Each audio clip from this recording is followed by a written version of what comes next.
The Flesh and Blood World Championship in Osaka has come and gone, and what a world championship it was. Congratulations to Grzegorz Kowalski for picking up the win, and talk about a win. I mean, look at that. You get 100,000 gold, and it's from Verdance. Verdance herself gives you 100,000 gold, like it's just laying around in Candlehold. That's pretty impressive.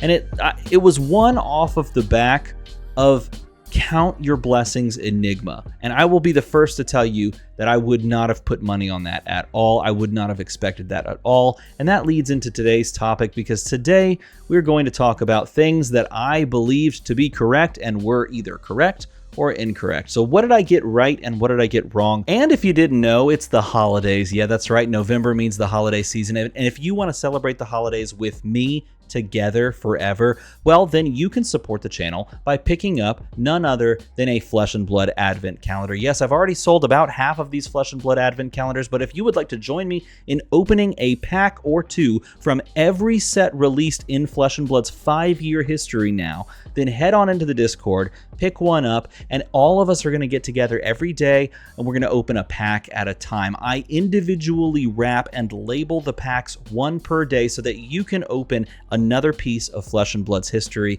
alongside of me and all my friends on Discord. So if that's something you want to do and you would like to support this channel in a major way, then head on down there and pick one up. I would love you forever for it. Assessing this meta going into Worlds, and I think the best place to start is indeed with the proverbial elephant in the room, Enigma. I will tell you right now, I got her wrong. I thought in a meta full of racing style decks like Dash.io and just persistent threats like Zen, the overall split damage propositions from both Viserai and Aurora, I thought she was going to fall down the rabbit hole into, obscurity is a strong word, but relative impotence. I'll put it that way, even if that's, I mean, that might be even worse. I don't know. Either way, I did not expect her, even though high representation was going to happen, I didn't expect her to finish as strongly as she did. And of course, I did not predict that she was going to win the whole thing, because I thought those other heroes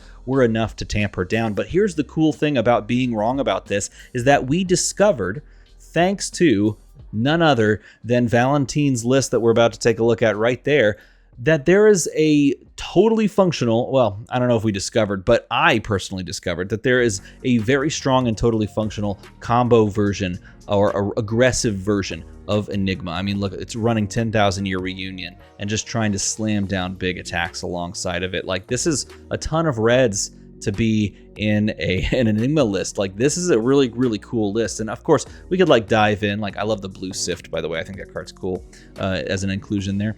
We can totally dive into this entire list, but I think it's best to be heard from the players themselves. I do think Fano did a deck tech with Valentine on this list. So if you want to go check out Fino's channel, I will, if I remember, I'll put a link down in the description. Nevertheless, this was not something that I expected to see at all, and it does definitely change my perception about Enigma going forward. And of course, the other thing is the elephant in the room number 2, which is Count Your Blessings. I know that there are a lot of people that hate this card, and I know what I said about it. I said that I actually like this card.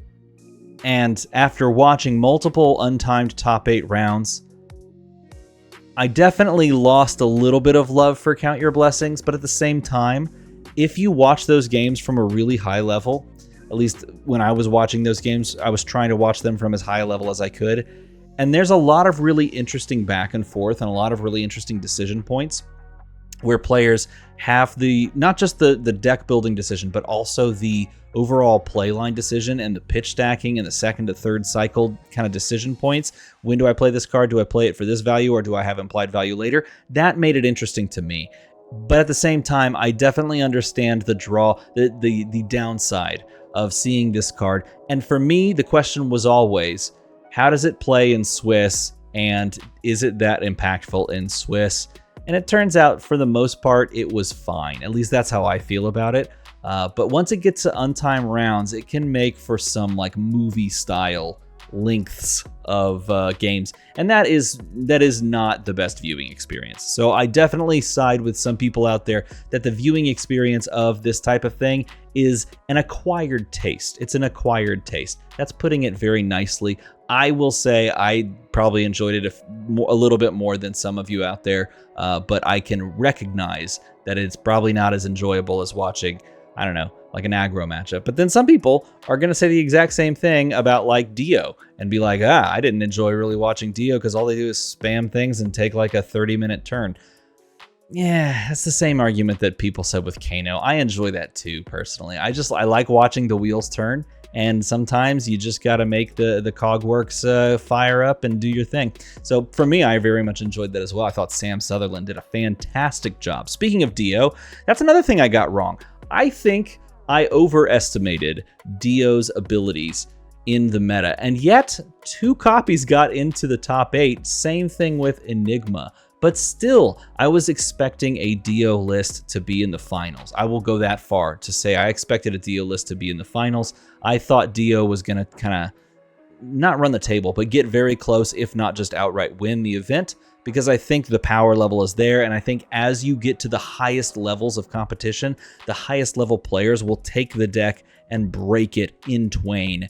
And it does mean, and if I'm making a video later this week that I want to make, it does mean that we're probably on our way to saying goodbye to High Octane. I know some people out there that probably don't want that to be the case, but after this event and after Sam Sutherland's performance in said event, it was pretty hilarious to hear Brian Gottlieb on stream say, yeah, that card probably won't be around for much longer. Nevertheless, I think I actually overrated Dio a little bit too much. And if you think so, leave a comment down below as well. And another hero that I think I might have overrated a bit, but I don't know how far down the rabbit hole I went on this, is Zen. And the reason I say that is Zen did not make it into the top 8 of Worlds. I expected a Zen to be in the top 8 of Worlds at like 1, but Zen did win the calling. So at the same time, if we're looking from a classic constructed metagame perspective, Zen won the entire freaking calling, which is only classic constructed, and yet there was no Zen in the split format Worlds. That is an important takeaway. So yes, maybe I got Zen wrong in the world stage, but I think his place in the meta actually fits quite nicely, and that is exactly what I thought. Again, I went into the conversation of Worlds saying if I had to pick a deck to bring, it would be Zen. I think I still stand by that, even though there were no Zens in the top 8, and I think the reason that you could maybe argue that's the case is because, of course, it does involve draft as well. But when Zen wins the calling right after that, it kind of lends some credence to him being quite good in the meta. And I think the final thing I'll talk about is this one right here. New Alluring Desire is a hero that I looked at and went, I understand her place. Her place is to target the decks that tamp down Enigma.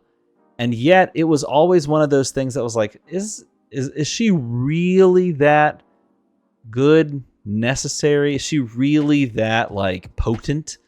I mean, her disruption is quite good into like the wide swath of decks that don't really want to block or block well, but can she stave off? If those decks start hot, can she just hold them off? And it turns out that if you're Michael Hamilton, the answer is yes, because Michael Hamilton not only did that, but also brought a really cool, unique deck in CYB New, CYB New, and apparently only sided in the CYBs in certain matchups, meaning that he basically played like a switchboard style New, which I think is so cool. That is so freaking cool. And so it was not something on my bingo list to basically say New is going to make the top 8 and like go into the semifinals? Did he make it to the semifinals? I think he did, right?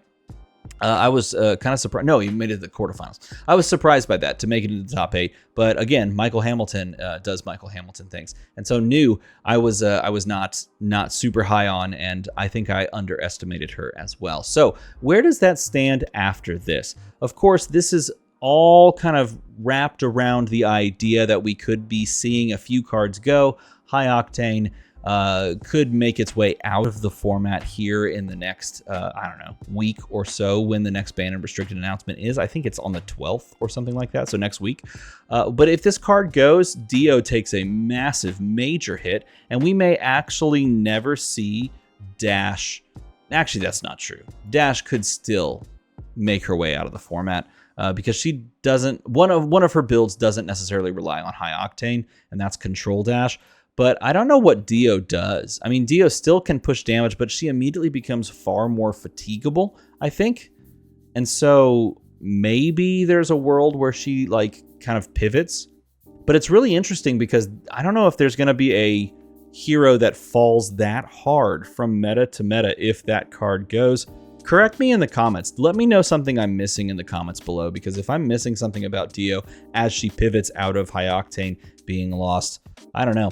Nevertheless, I am still on the Zen train. I do still believe that he is very good in the meta, and I think Viserai, who I haven't talked about to this point, is probably just the best deck. I would just say it's probably the best deck. There was only one Viserai in the top 8. Aurora is very good as well. The cool thing about Aurora is that she's very strong as a Rune Blade doing the similar thing.